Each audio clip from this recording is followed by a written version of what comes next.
ብርሃን ስለ መድኃኒዓለም ወይ ሰልዬ ገና ጧት እኮ ነው ምንም አልሰራሁም።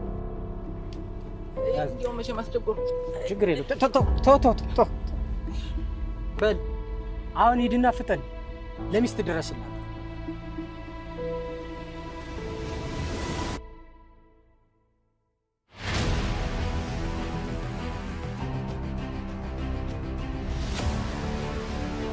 የሚሰራ ቁርስ ምን አለ?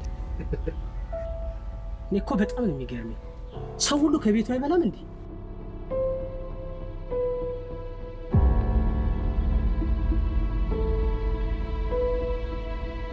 ምን ሆነ ነው እንደዚህ የተለጣጠፍከው? በተለይ አንደኛው ሌባ ስጋ ቤት ሰራተኛ ነው የሚመስል። አንድ ጊዜ እዚህ ወገቤ፣ አንድ ጊዜ ጭኔ፣ አንድ ጊዜ ታፋዬ። እሱማ ብያለሁ።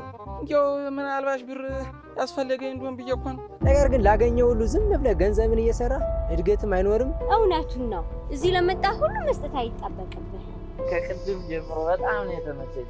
በእውነት ነው የምልሽ። ይኸው ማማ ትሙት እያልኩ በእውነት በጣም ነው የተመቸኝ። እሱ እኮ ሱሰኛ ነው። ለምን ሰጣኸው? ከጓደኛ በላይ ያው ትዳር ይባረክ። ኃጢአትና ሳንቲም ቀስ እያለ ነው የሚጠራቀመው ሲባል አልሰማህም?